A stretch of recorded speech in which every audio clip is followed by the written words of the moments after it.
Morality, Religion, Yoga. Section 1. Spirituality and Morality. There is a great difference between spirituality and morality, two things that are constantly confused with each other. The spiritual life, the life of yoga, has for its object to grow into the divine consciousness, and for its result to purify, intensify, glorify, and perfect what is in you. It makes you a power for manifesting the divine. It raises the character of each personality to its full value and brings to it its maximum expression. For this is a part of the divine plan. Morality proceeds by a mental construction, and with a few ideas of what is good and what is not, sets up an ideal type into which all must force themselves. This moral ideal differs in its constituents and its ensemble at different times and different places, and yet it proclaims itself as a unique type, a categoric absolute.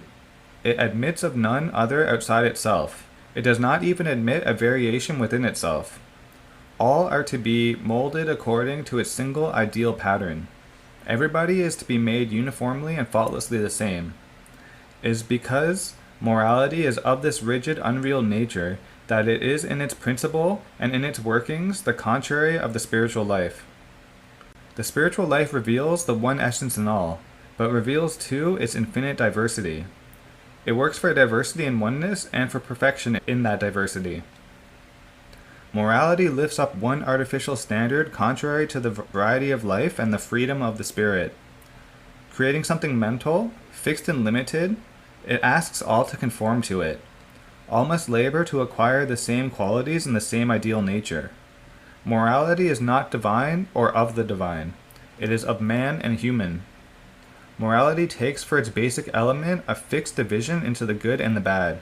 But this is an arbitrary notion. It takes things that are relative and tries to impose them as absolutes.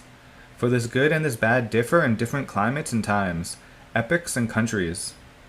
The moral notion goes so far as to say that there are good desires and bad desires, and calls on you to accept the one and reject the other. But the spiritual life demands that you should reject desire altogether. Its law is that you must cast aside all movements that draw you away from the divine. You must reject them, not because they are bad in themselves, for they may be good for another man or in another sphere, but because they belong to the impulses or forces that, being unillumined and ignorant, stand in the way of your approach to the divine. All desires, whether good or bad, come with this description, for desire itself arises from an unillumined vital being and its ignorance. On the other hand, you must accept all movements that bring you into contact with the divine. But you accept them not because they are good in themselves, but because they bring you the divine. Accept then all that takes you to the divine. Reject all that takes you away from it, but do not say that this is good and that this is bad, or try to impose your outlook on others, for what you term bad may be the very thing that is good for your neighbor who is not trying to realize the divine life. Section 2. Hasn't morality helped? Sweet Mother, hasn't morality helped us to increase our consciousness? That depends on people. There are people who are helped by it. There are people who are not helped at all. Morality is something altogether artificial and arbitrary, and in most cases, among the best. It checks the true spiritual effort by a sort of moral satisfaction that one is on the right path, and a true gentleman, that one does one's duty, fulfills all the moral requirements of life. Then one is so self-satisfied that one no longer moves or makes any progress. It is very difficult for a virtuous man to enter the path of God.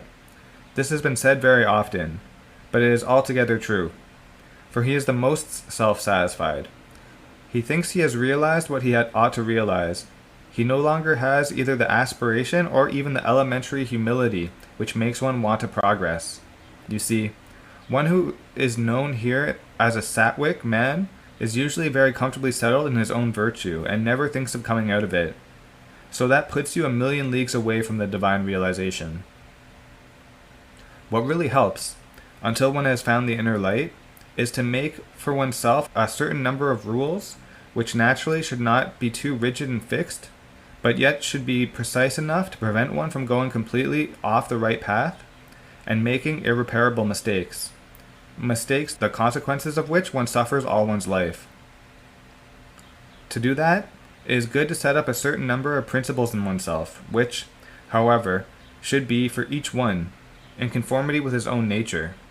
If you adopt a social, collective rule, you immediately make yourself a slave to the social rule, and that prevents you almost radically from making any effort for transformation. Section 3.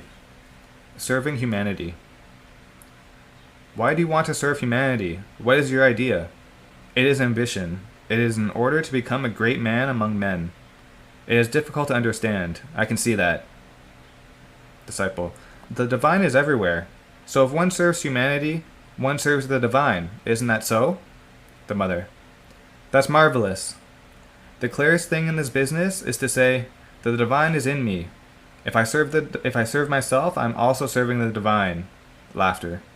In fact, the divine is everywhere. The divine will do his work very well without you. I see quite well that you do not understand. But truly, if you do understand that the divine is there in all things, with what are you meddling in serving humanity? To serve humanity, you must know better than the divine what must be done for it. Do you know better than the divine how to serve it? The divine is everywhere. Yes. Things don't seem to be divine. As for me, I see only one solution. If you want to help humanity, there's only one thing to do. It is to take yourself as completely as possible and offer yourself to the divine. That is the solution. Because in this way, at least, the material reality which you represent will be able to grow a little more like the divine. We are told that the divine is in all things. Why don't things change? Because the divine does not get a response. Everything does not respond to the divine. One must search the depths of the consciousness to see this. What do you want to do to serve humanity? Give food to the poor? You can feed millions of them. That will not be a solution. The problem will remain the same. Give new and better living conditions to men? The divine is in them. How is it that things don't change? The divine must know better than you the conditions of humanity. What are you? You represent only a little bit of consciousness and a little bit of matter. It is that you call myself. If you want to help humanity, the world, or the universe, the only thing to do is to give that little bit entirely to the divine. Why is the world not divine? It is evident that the world is not in order, so the only solution to the problem is to give what belongs to you. Give it totally, entirely to the divine. Not only for yourself, but for humanity, for the universe. There is no better solution. How do you want to help humanity? You don't even know what it needs. Perhaps you know still less what power you are serving. How can you change anything without indeed having changed yourself? In any case, you are not powerful enough to do it. How do you expect to help another if you do not have a higher consciousness than he? It is such a childish idea. It is children who say, I am opening a board house. I am going to build a creche, give soup to the poor, preach this knowledge, spread this religion. It is only because you consider yourselves better than others. Think you know better than they what they should be or do. That's what it is. Serving humanity, you want to continue all that? It has not changed things much. It is not to help humanity that one opens a hospital or a school. You may open millions of hospitals. That will not prevent people from getting ill. On the contrary, they will have every faculty and encouragement to fall ill. We are steeped in ideas of this kind. This puts your conscience at rest. I have come to the world, I must help others. One tells oneself, how disinterested I am. I'm going to help humanity. All this is nothing but egoism. In fact, the first human being that concerns you is yourself. You want to diminish suffering, but unless you can change the capacity of suffering into a certitude of being happy, the world will not change. It will always be the same. We turn in a circle. One civilization follows another, one catastrophe another. But the thing does not change, for there is something missing, something not there. That is the consciousness. That's all. Section 4. Religion. Religion belongs to the higher mind of humanity. It is the effort of man's higher mind to approach, as far as lies in its power, something beyond it, something to which humanity gives the name God, or Spirit, or Truth, or Faith, or Knowledge, or the Infinite, some kind of absolute, which the human mind cannot reach and yet tries. Religion may be divine in its ultimate origin. In its actual nature, it is not divine but human. In truth, we should speak rather of religions than of religion, for the religions made by man are many. The first and principal article of these established and formal religions run always. Mine is the superior, the one truth, all others are in falsehood or inferior. For without this fundamental dogma, established creedal religions could not have existed. If you do not believe and proclaim that you alone possess the one or the highest truth, you will not be able to impress people and make them flock to you. This attitude is natural to the religious mind, but it is just that which makes religion stand in the way of spiritual life. The articles and dogmas of religion are mind-made things, and, if you cling to them and shut yourself up in a code of life made out for you, you do not know and cannot know the truth of the Spirit that lies beyond all codes and dogmas, wide and large and free. When you stop at a religious creed and tie yourself to it, in it, taking it for the only truth in the world, you stop the advance and widening of your inner soul. But if you look at religion from another angle, it need not always be an obstacle to all men.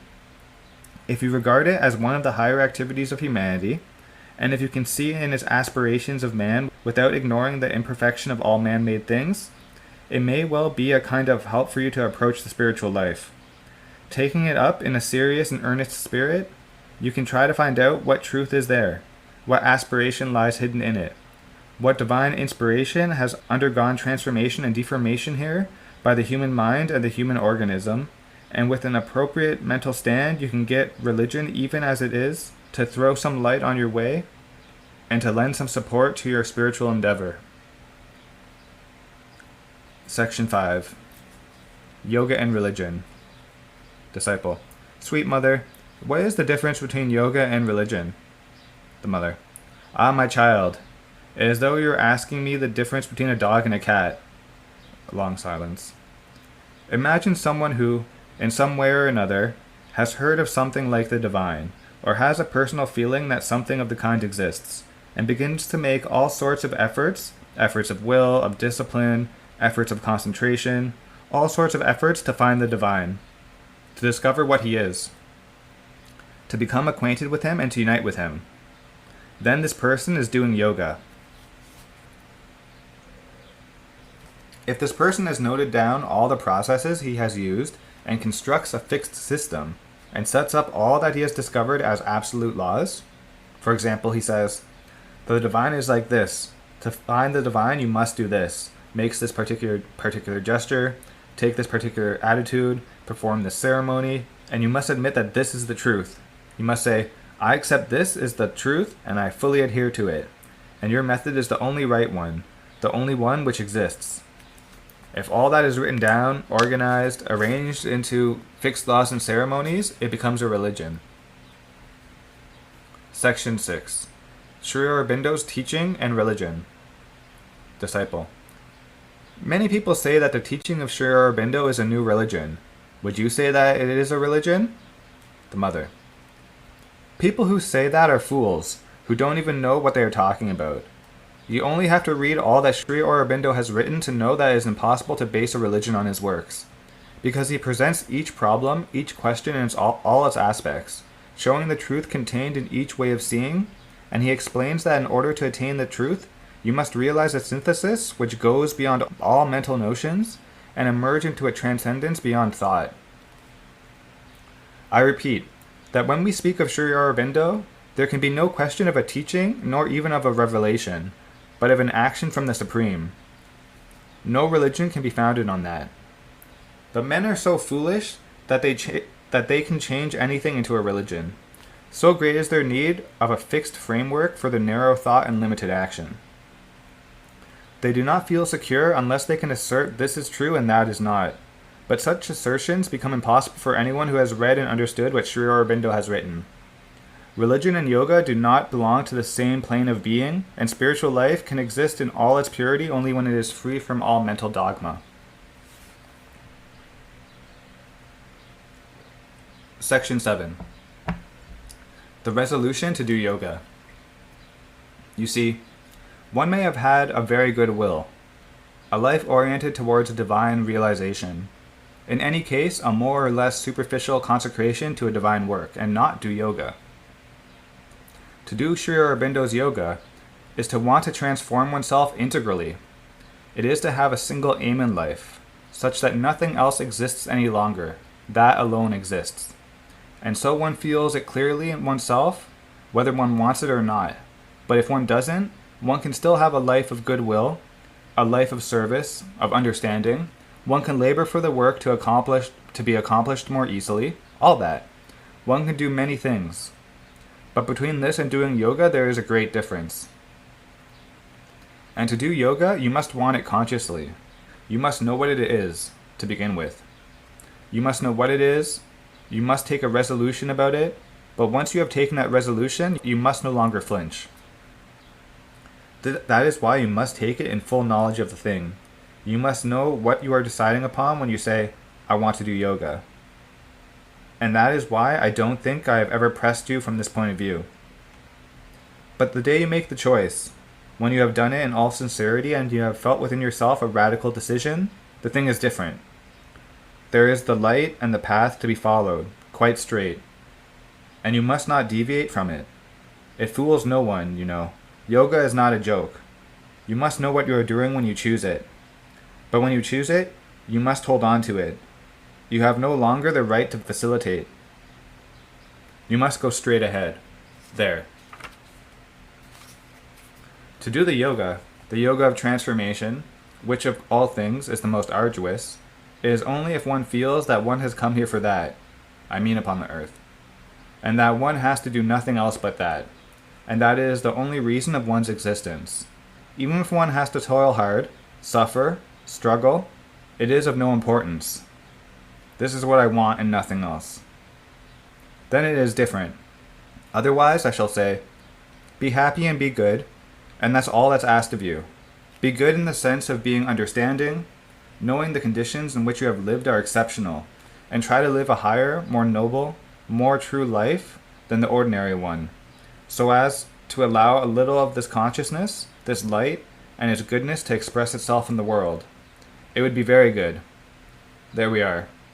But once you have set your foot upon the path of yoga, you must have a resolution of steel and walk straight on to the goal, whatever the cost. Section 8. A call for the path. What do you want to do yoga for? To get power? To attain peace and calm? To serve humanity? None of these motives is sufficient to show you that you are meant for the path. The question you are to answer is this. Do you want to do yoga for the sake of the divine? Is it the divine the supreme fact of your life, so much so that it is simply impossible for you to do without it? Do you feel that it is your very raison d'etre? Is the divine, and without it there is no meaning in your existence? If so, then only can it be said you have a call for the path. This is the first thing necessary. Aspiration for the divine. The next thing you have to do is tend to it, to keep it always alert and awake and living, and for that what is required is concentration. Concentration upon the divine, with a view to an integral and absolute consecration to its will and purpose. Concentrate in the heart, enter into it, go within and deep and far as you can. Gather all the strings of your consciousness that are spread abroad, roll them up, take a plunge and sink down.